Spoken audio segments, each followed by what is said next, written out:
Welcome to the Leslie Monday Podcast, a show for lovers of all things science fiction in books, TV, and movies. Each week, we'll review something new or dive into an old favorite. So come join me. I'm Leslie, and it's Monday.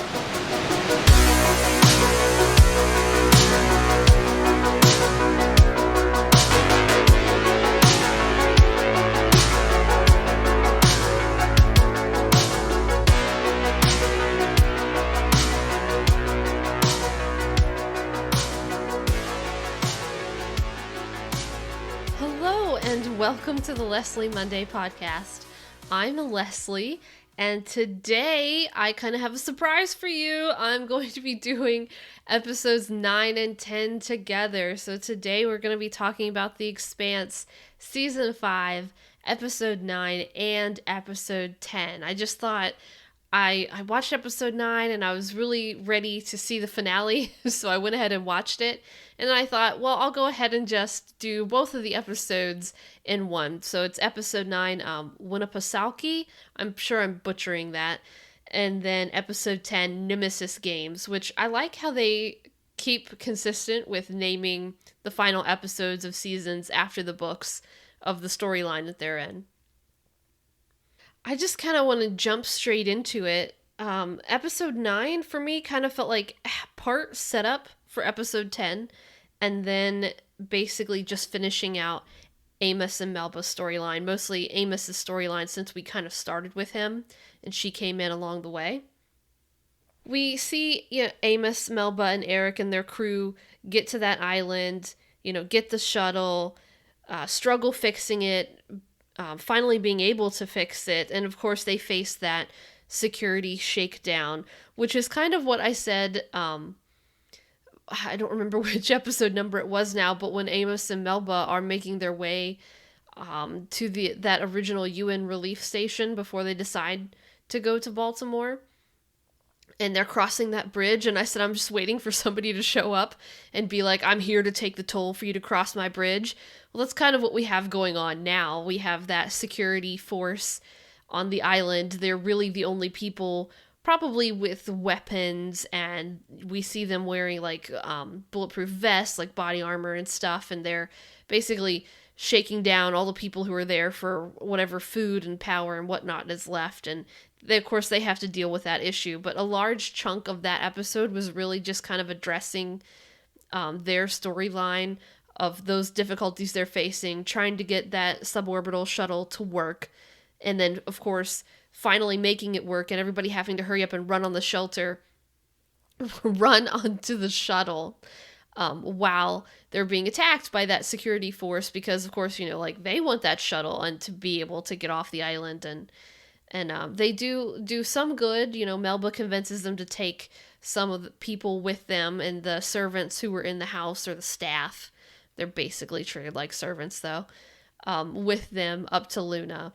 But it really was kind of that finishing out his storyline where he had gone to Earth, now he's finally leaving, he's back on Luna, we're kind of where we started with him in Avasarala, and it just kind of tying that back up, because the rest of the episode, if you watch it, really jumps around. It's like we're with Holden, and then we're with Marco, and then we're with Amos, and then we're with Avasarala, and then we're with Drummer, and then we're back with Amos, and it just kind of, the large chunks of the episode were for that. That was the biggest part of episode 9 that really stood out to me anyway, and now I really just want to move on to episode 10, because I'm excited that we're going to talk about the finale today too. So, just things that stood out for me just from watching it, Drummer had to do something. We talked about it last week, that she has been making decisions against what she would want to do, trying to do what's best for her crew and what they all kind of decided together to do, her family. And there's only so much that you can do. There's only so much going against yourself for the benefit of others that you can really do before it hurts you. And Kamina's been hurt a lot. She said it in episode 9, Marco killed Ashford, he killed Fred Johnson, he supposedly, at that point that she didn't know yet, killed Naomi. She's taken a lot of hits for the team, for the family here, and been hurt a lot in order to try and do what's best to protect them and go along with Marco and just keep going along with it and smiling like you're happy to be here, and there's only so much that she can take. And so we knew that she had to be doing something, and she pulls it off for us till we get that awesome space battle with the Rossi and then those 5 Marco ships. Of course, Marco wasn't there himself, but we know why. He was continuing with other plans that he had. Seeing the Rossi go up against those other ships, and then, of course, Drummer helping them out by, taking out their other ship. Was it the Motang that they took, that she shot the drive cone so that they couldn't attack? Because she's on one, and then the Motang is another, and I forget what the name of the other ship is, because they have 3. But she took out the one, and of course took out Carol, which they said Caral. And I'm like, oh, I've been calling her Carol this whole time. Oops. I didn't realize that her name was supposed to be pronounced Caral like that. Sorry. But Michio hits her over the head with, it looks like a fire extinguisher, and she's dead. And I literally, when I was watching it, was like, good. We need to get rid of that character. I'm tired of seeing her smug face, acting all arrogant in everybody's face. I'm happy. She's gone. Thinking that Drummer was just going to follow through, that Camino was just going to follow through and destroy the Rocinante, we knew she had to do something. So I'm glad that she did do something, but it is sad that it kind of split their family up, because Oksana and Bertold, we can't stay. And then, of course, Sergio was on the ship with Marco. So when Marco found out what they'd done, of course, he spaced him. And, that's sad that their crew, their family got broken up like that, but she had to do something. You can only, what am I trying to say? You can only take so much. She suffered all those losses, and to expect her to just continue to go on and smiling about it was, I think, unrealistic and kind of naive on Oksana's part. So we get the rescue of Naomi, which was also another great scene. And really, the only other thing I would have wanted out of that scene was to see more of Bobby, flying around in her power armor. We got it a little bit. I like how they had the focus on Naomi, and it's just that camera up to her helmet there, so that you're just seeing a piece of her face, and you're kind of seeing, because she's tumbling through space at this point. So the focus is there, so you're not seeing anything else. You're not seeing where the Razorback is or Bobby coming to rescue her. All of that I really loved. But once Bobby was there and they kind of pulled back, I'd like to see Bobby's power armor flying a little more, and they just kind of were hovering, floating there. I'd like to actually see her under power, jetpack, under thrust, flying back towards the Razorback. But again, that was a really powerful, emotional scene. And if you're a sympathetic crier like I am, seeing Naomi cry there, I was like, I'm crying too. I'm crying with you. All the different flood of emotions that she was probably having at that moment to be rescued and see Alex and Bobby again. So speaking of Alex, we lost Alex here. Now, my only question about his death here was, I was under the assumption or the impression that season 5 filming and all of that had already wrapped. It was done by the time the sexual assault allegations came out against the actor, Cass Anvar. So my question is, was this already planned in the story for Alex to die here? Or was this something that got changed, that they were able to edit somehow in post-production? Because the way that the rest of the episode continues out, I guess it might not be too difficult if it was something they did after the fact. But I'm just kind of curious if it was already planned anyway, of the way that it goes into the story. And either way, if that's what happened, they did it really well, because it makes me question, was this part of how they originally planned to wrap up this season or not? This is a spot that it does make sense to me. I pretty much assumed we're going to be losing Alex, either this season or the very first episode of next season. He's going to die. They're going to kill him off. I just didn't know how they were going to do it. And I always like for it when they try to make a character's death make sense to a story, and it's not just they're randomly poof, they're gone. You know, especially when they have time and ability to do so. It's not like someone suddenly died, you know, in the middle of filming or something. So as far as that goes, I think they really did a good job because it fits seamlessly in there with the way that they were wrapping up the story. That it did feel like, I wonder, did they do that because of the allegations or had they already planned it? Because I feel like it fit really well. Also, I think it kind of fit well because there was so much that happened to Naomi in this season, and there was such a build up towards the end here that I think it was really emphasized there to make you think that she was going to die or let herself die in order to save the others, like blow up the ship or something in order to save everyone else. And there was such a build up to we're going to lose a character that I kind of feel like they had to pay that off in some respects. And that because it was Naomi, there was a build up that there was going to be a loss of a main character, our main Rossi crew. So again, letting Alex be the character that dies off at this point makes sense to me. And of course, he stroked out, which is something that they tell you, kind of, they sprinkle it in for you throughout the seasons, but I don't feel like they've brought it up recently. But they do bring it up that, you know, every time you go under a high G burn, there's that risk that you're going to have a stroke, you know, that one of your blood vessels is going to pop or something's going to pop in your head and you're going to stroke out. And this just kind of, I feel like it kind of goes to solidify that. It serves so many different purposes, right? It's like, it pays off that there's a main character death. It gets that actor off of the show for, you know, all of the reasons, like, not related to the show, that he doesn't need to be there anymore. And it also reinforces the fact that, like, this high G traveling in space is dangerous for people. You know, it's one of those things where you kind of get the world built and you focus a lot on that in the first season, and a lot of people felt like that's really slow, and they're really, like, laying this foundation. But then once you get used to a story and we're kind of there and we've lived in it for a while and we get used to our people, we don't normally end up going back to some of those foundation things to, like, reinforce, like, why we laid this foundation to begin with. You know, they spent that whole one episode talking about Epstein, when he created the Epstein drive, and how did he die? He stroked out because the drive that he built worked so well and he wasn't able to signal for help or turn off his ship, and the G-forces just kept building and building as he kept going faster and faster, and he stroked out.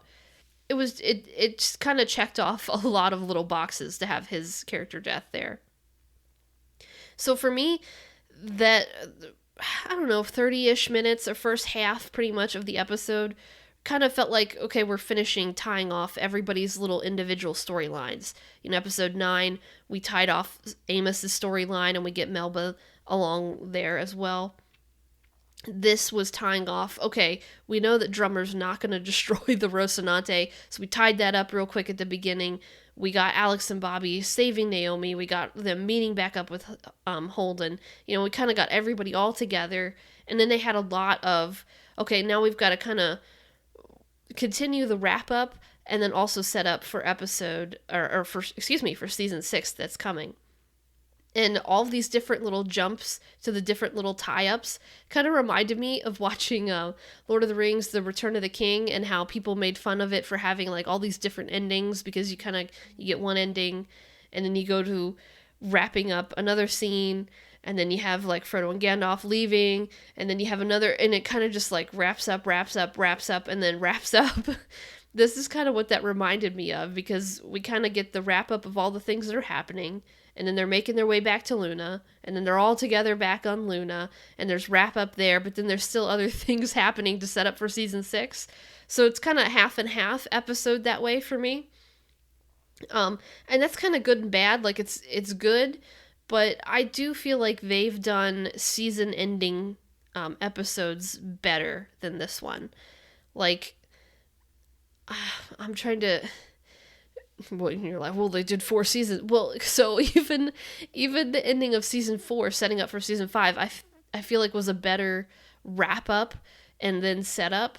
So this being half and half, it almost felt like it almost felt like they could have made one of the episodes longer, just like one big episode, and then had a shorter setup for the coming season, sort of a thing. But either way, I'm not complaining. It's a really good episode, and I enjoyed it. So I'm excited. I'm looking forward to season 6. I don't know where they're going to end it in season 6. You know, we have Mars Fleet going off through the Laconia Gate with Kodazar and the protomolecule that was not destroyed on the Zamea. And so the stage that we have set, we have a weakened Earth, we have a weakened Mars because a whole bunch of their military power went through the Laconia Gate. We have the belt kind of in chaos, like of their own making. Well, mostly of Marco's making. Try saying that really fast. Mostly of his making. We've got those people now, again, through the Laconia Gate with the protomolecule.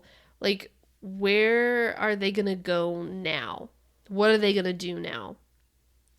And what do you think is going to happen next season?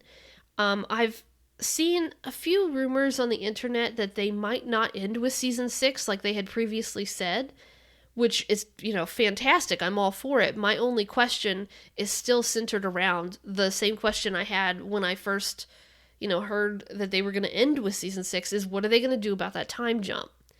That's the question that I feel like they need to answer. What are they going to do for that very, very plot relevant time jump? Again, if you haven't read the books, this time jump is not just like, we just decided to go forward. This is like incredibly relevant to the plot of the next book, sort of a time jump, especially given how they've focused on doing as close to hard science and factual science as possible. It's important that if they're going to somehow do it, that they do it and explain it well, because again, it's important, it's plot relevant, it's not just for the sake of we decided to do 10 years later or whatever, and that's not the time jump length. I won't tell you how long it is. You can go read the books yourself and find out. But that's, again, really the only question. I know I'm harping on it, but I'd really want them to answer and to answer well, because it is very relevant to everything that comes after. So they would need to do a very good job of explaining it to me and making it make sense within the universe as they've set it up and given it to us. So those are my kind of all over the place thoughts and reactions after having just watched 9 and 10 back to back. Because I watched 9 and then I was like, I'm just going to go right on and watch episode 10. What are your thoughts though? Did you enjoy season 5? Did you hate season 5? What are your questions for season 6? Where do you think it's all going? What do you think is going to happen? They left us that nice little Easter egg in there with those, what did he call them? Orbital platforms kind of lighting up with that protomolecule blue. So what do you think is going to happen? What's taking place here? Were you really freaked out by what happened to Babbage and Sauveterre? Was that freaky? Are they still alive? You think they're dead? Do you think something else happened to them? Remember back to Holden pointing out to Fred, that there's something in there. Every time I go through, I feel it. Are these aliens? Are they the ones who killed whoever built the protomolecule? What's going on? What are your thoughts? What are your comments? What are your questions? Let me know. And maybe we can talk about them. If I get enough questions maybe we can do like a Q&A sort of an episode. Those were my thoughts again, just to kind of go into some announcements. Next week, there will be no episode here on Leslie Monday podcast. You're so disappointed, I know. But there will be probably a bigger one over on Critics Not Cynics. We will be doing the season finale of WandaVision. We'll be doing episodes 7, 8, and 9 of WandaVision over there. So that will probably be a little bit of a longer one, depending on how long we try and talk about each of those episodes. So you can jump over to Critics Not Cynics next week and check out that episode. The following week, there will be no episode here. It will be on Critics Not Cynics. And then after that, we will be starting Travelers here. and hopefully I will be recording this as well as video so that you can actually see my face talking to you on YouTube. So if you'd like to watch me and actually see me talking to you, you can check it out on YouTube. And you're like, you know what, Leslie, I don't care. I just want to listen. Then you can, again, listen to it through Apple and Google, and I'm on iHeartRadio, and I just got confirmation on Amazon Audible. So pretty much wherever you find your podcasts, it's there. So I hope you're looking forward to that as much as I am. I'm excited to get into a new show and kind of into something that I don't have any frame of reference for. Like I don't know anything about it aside from the little blurb that I read on IMDb. So I'm excited to go into that and then be able to tell you my thoughts and theories about what's going on and see whether or not I'm right or if I'm just totally crazy and off the wall. So until next time, have a good one.